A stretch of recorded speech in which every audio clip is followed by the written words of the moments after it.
Hello friends, welcome to Edu Topper. Friends, technical problems की वजह से बीच में 2-3 दिन का गैप बन गया बीपीएससी के लिए, लेकिन एक बार फिर से हम लोग आपके साथ कदम से कदम मिलाकर चलने को तैयार हैं। और बीपीएससी सीडीपीओ के लिए करंट अफेयर्स के लिए ये छोटी छोटी वीडियोस मैं लेके आ रही हूँ, जिसमें बीपीएससी और सीडीपीओ के लिए करंट अफेयर्स होंगे। हाँ, एक बात मैं क्लियर कर दूँ कि इसमें करंट अफेयर्स का मतलब क्या होता है। फ्रेंड्स, आप जानते हैं कि किसी भी वीडियो में करंट अफेयर्स का वेटेज कितना ज़्यादा होता है। हर कोई आजकल करंट अफेयर्स को फोकस कर रहा है, क्योंकि हर परीक्षा में करंट अफेयर्स का जो हिस्सा है वो बढ़ता जा रहा है। आप 66th बीपीएससी की परीक्षा को ही देख लें, करंट अफेयर्स के प्रश्न बहुत ज़्यादा आए थे, औसत से ज़्यादा आए थे। तो इसीलिए इन छोटे छोटे वीडियोज़ को मैंने शुरू किया है। ये केबीसी नैनो का सेट है, जिसमें 30-30 प्रश्नों का करंट अफेयर्स का सेट दिया गया है। तो एक एक करके मैं इन सारे सेट को आपको कवर कराऊंगी। ज़्यादा नहीं है, बहुत ही कम प्रश्न हैं और आसानी से कवर होते जाएंगे। आपका एक तरह से ये रिवीजन है। थोड़ा सा एक चीज़ मैं क्लियर कर दूं कि ये जो 20 सेट होंगे करंट अफेयर्स के बीपीएससी सीडीपीओ के लिए, ये पिछले 1-1.5 साल के करंट अफेयर्स का कलेक्शन होगा। पिछले 1-1.5 साल के करंट अफेयर्स पे बेस्ड होगा। याद रखिए, करंट अफेयर्स अगर आप सोचते हैं कि 6 महीने का करंट अफेयर, तो वो फिर आप एसएससी रेलवे वाले ट्रैक पे जा रहे हैं। उधर जब होता है बैंकिंग वगैरह में होता है कि 6 महीने के करंट अफेयर होते हैं। कमीशन की तैयारी आप कर रहे हैं तो एक अधिकारी की तरह सोचिए, अपने आसपास की चीज़ों पर नज़र रखिए। तो चलिए शुरू करते हैं इस सेट को। बीच बीच में थोड़ी बहुत बातें भी करेंगे हम। पहला प्रश्न शुरू करते हैं। जैसा कि आप देख रहे हैं, पहला प्रश्न है, नीति आयोग द्वारा जारी सस्टेनेबल डेवलपमेंट गोल्स इंडेक्स 2020 से 21 में समग्र रूप से कौन सा राज्य अंतिम स्थान पर रहा। यहाँ बात की जा रही है अंतिम स्थान की। प्रथम स्थान तो अक्सर हम पढ़ते हैं, अंतिम स्थान की बात की जा रही है। ये रहा बिहार। अक्सर कई सारे इंडेक्स आते हैं जिसमें कि बिहार अंतिम स्थान पे ही हमें दिखता है। तो निश्चित रूप से हमें एक अधिकारी बनके और इस सिचुएशन से बिहार को उबारने की ज़रूरत है। और मेरी ईश्वर से दुआ है कि आप ज़रूर इस चीज़ को पूरा करें। चलिए, दूसरा प्रश्न है कि देश का पहला राज्य जहां इंजीनियरिंग और मेडिकल कॉलेजों में 33% सीटें लड़कियों के लिए आरक्षित की गई हैं, वो कौन सा राज्य है। देखिए, कुछ इनोवेशन भी बिहार कर रहा है, कुछ अच्छी चीज़ें भी बिहार की तरफ से हो रही हैं। जैसे कि इंजीनियरिंग और मेडिकल कॉलेजों में 33% का आरक्षण बिहार में दिया गया। आंसर इसका डी है। इंजीनियरिंग और मेडिकल कॉलेज के अलावा स्पोर्ट्स यूनिवर्सिटी में भी इसी तरह के आरक्षण की घोषणा की गई है। पंचायतों में आप जानते ही हैं कि 50% का आरक्षण बिहार की तरफ से चल रहा है। और साथ ही साथ आप देखेंगे तो सरकारी नौकरियों में तो 35% का आरक्षण है ही। तो महिलाओं के लिए कई इनिशिएटिव लिए गए हैं बिहार सरकार की तरफ से। तीसरा प्रश्न है, times most desirable man of 2020 की 50 लोगों की सूची में, मैंने कहा आपसे कि 2020 से ही करंट अफेयर्स उठाए जाएंगे। अभी हम दिसंबर 2021 में हैं। और आप याद कीजिए कि पिछली परीक्षा बीपीएससी की कब हुई थी, उसको याद कर लीजिए और उससे 1 साल पहले का जोड़ लीजिए। हाल के वर्षों का मतलब क्या होता है आपको पता है। जब हम प्रश्न में देखते हैं ना, हाल ही में या हाल के वर्षों में, तो कम से कम 1 साल 1-1.5 साल तो जाता ही है पीछे। इसलिए प्लीज़ आप इसकी शिकायत मुझसे न कीजिएगा कि ये पुराना सेट है। पुराना सेट बिल्कुल भी नहीं है। 67th बीपीएससी के लिए ही ये सेट केबीसी नैनो की पब्लिकेशन में आया है। चलिए, तो इसमें 50 लोगों की सूची में किस अभिनेता को शीर्ष स्थान दिया गया है। आपको पता होगा कि 2020 में काफ़ी चर्चित थे हमारे बिहार के सुशांत सिंह राजपूत। इन्हीं को इन 50 लोगों की सूची में शीर्ष स्थान दिया गया था। बिहार सरकार द्वारा टीबी मुक्त रखने का लक्ष्य कब तक रखा गया है।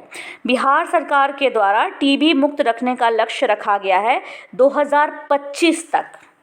देखिए, बिहार सरकार और बल्कि कोई भी सरकार अपने देश को, अपने राज्य को चूँकि मानव पूंजी निर्माण करने में ज़्यादा आगे रखने की कोशिश करती है। और आप जानते हैं कि मानव पूंजी निर्माण में 2 चीज़ों का महत्व ज़्यादा होता है, एक तो शिक्षा और दूसरा स्वास्थ्य।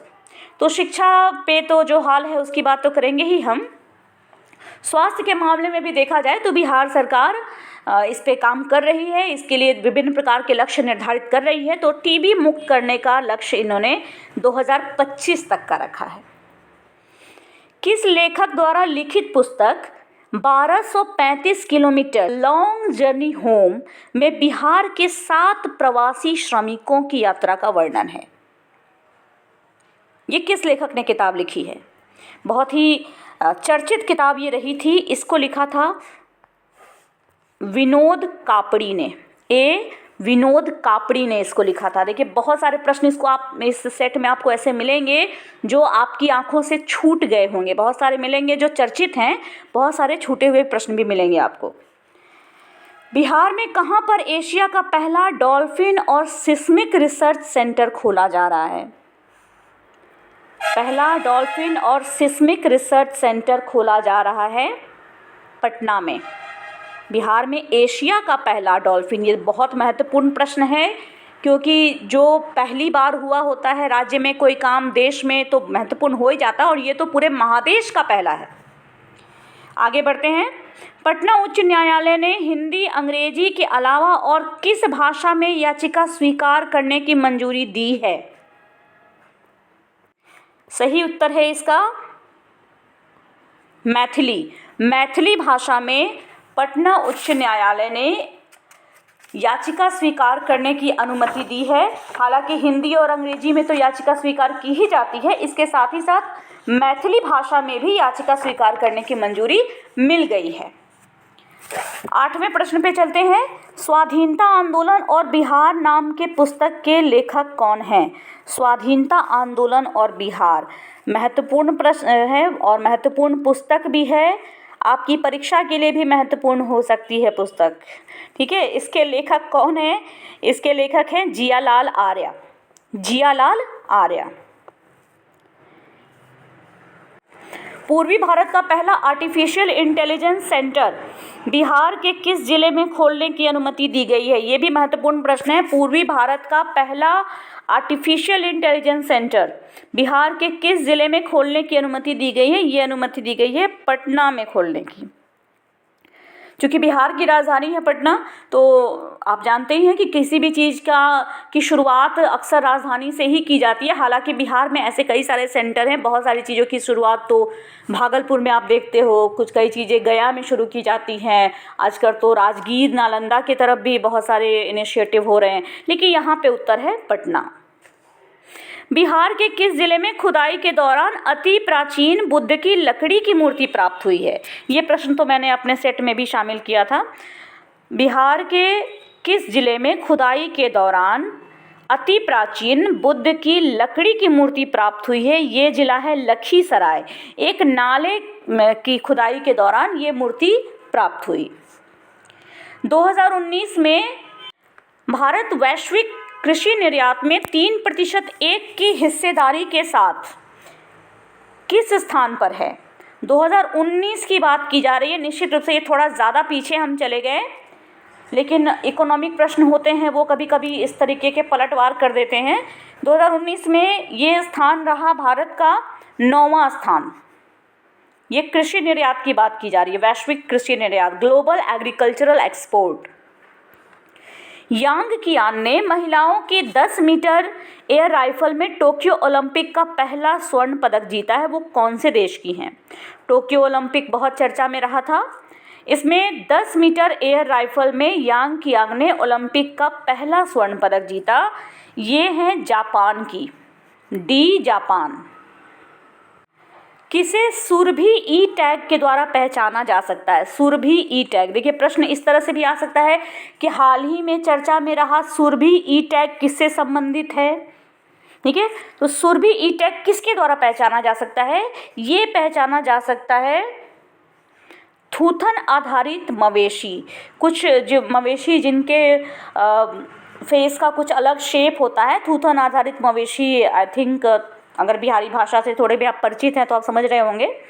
ये ई टैग के द्वारा, सुरभि ई टैग के द्वारा पहचाना जा सकता है। An ordinary life portrait of an Indian generation नामक पुस्तक किसके द्वारा लिखी गई? चलिए ऑप्शन देख लेते हैं। ये पुस्तक लिखी गई अशोक लवासा के द्वारा। पुस्तक का नाम एक बार फिर से सुन लीजिए। पुस्तक का नाम था an ordinary life, an ordinary life portrait of an Indian generation. ये पुस्तक किसने लिखी? अशोक लवासा ने।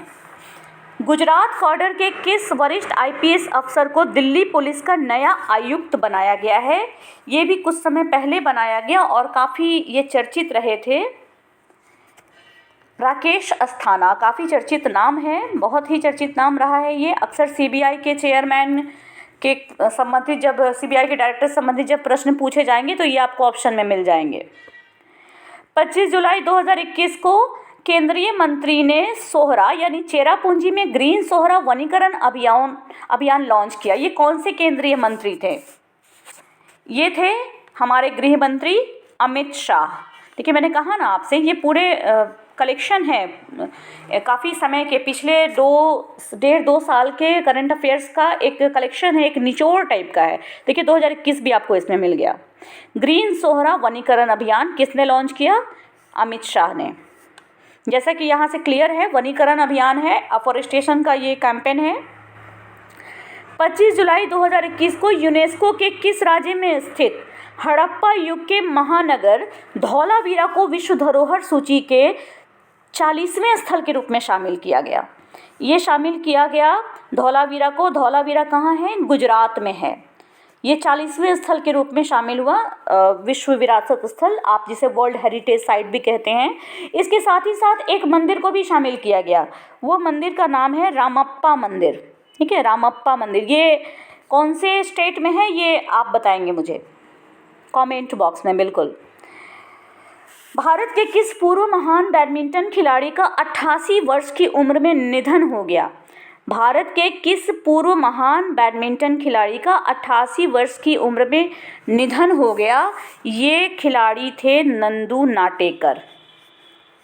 नंदू नाटेकर, यानी अगर आपसे पूछा जाता है कि पिछले वर्षों में जिनका निधन हुआ नंदू नाटेकर, ये किस खेल से संबंधित थे? ये बैडमिंटन से संबंधित थे।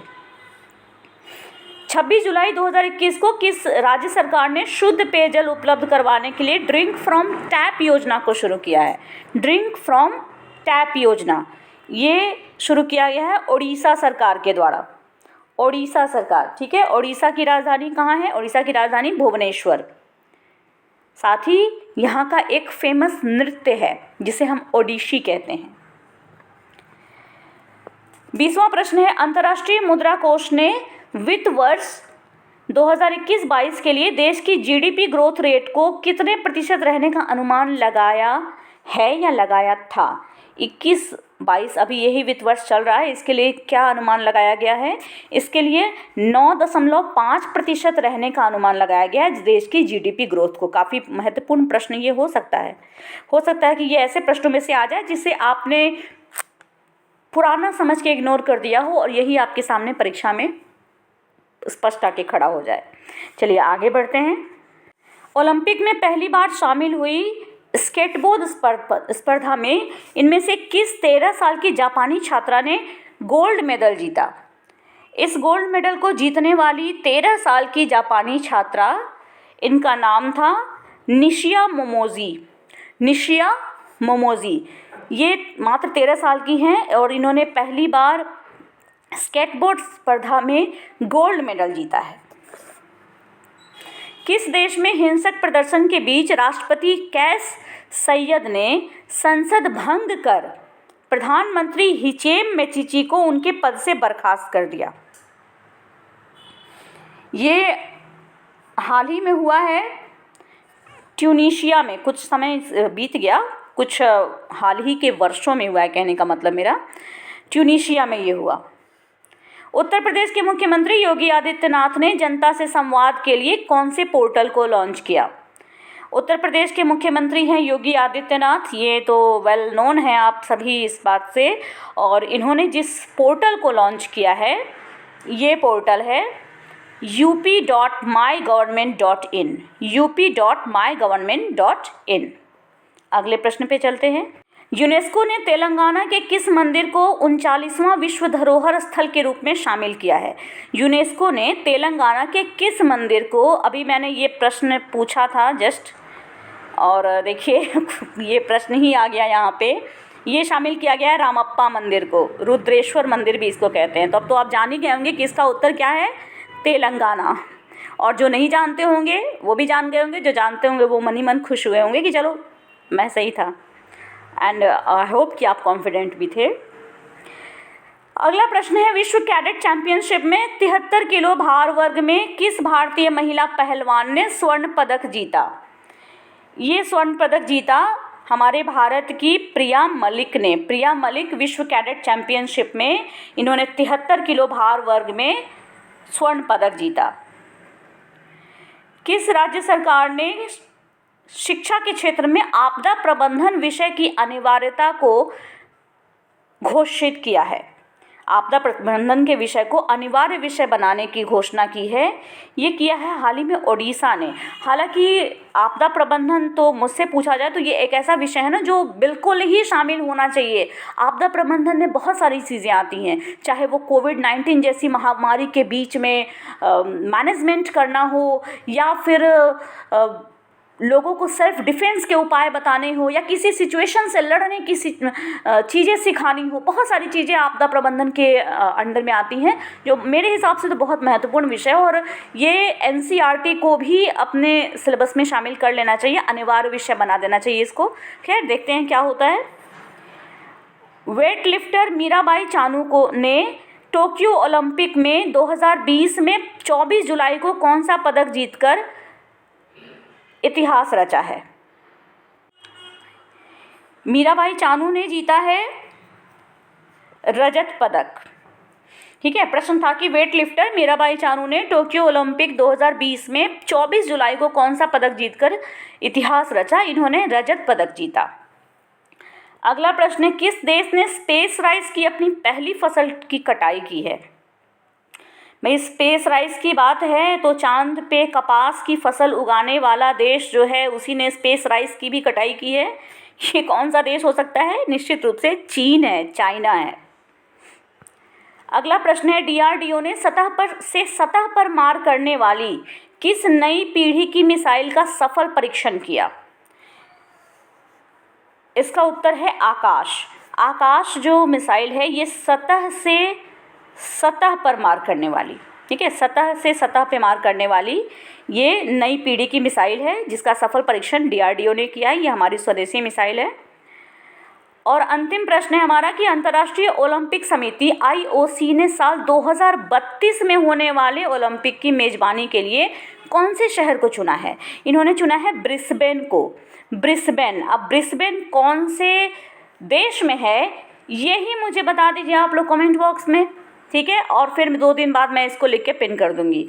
इसकी पीडीएफ अगर आपको चाहिए तो मुझे बताइएगा, कमेंट बॉक्स में बताइए प्लीज़। और आपको बता दूं कि मैंने हमारे टेलीग्राम चैनल एडुटॉपर पर पीडीएफ देने शुरू कर दिए हैं और मैंने अपने हैंड रिटन नोट्स भी देने शुरू कर दिए हैं, ठीक है। बिहार का सेट भी दिया मैंने, आस्था आईएएस, परफेक्शन आईएएस, ये सारे सेट मैंने देने ऑलरेडी शुरू कर दिए हैं। तो अगर अभी तक आप नहीं जुड़े हैं तो जल्दी से जुड़ जाइए, वीडियो को शेयर कीजिए, लाइक कीजिए, अपने कॉमेंट्स के थ्रू बताइए और भूगोल के नए चैप्टर का इंतज़ार कीजिए। Thank you.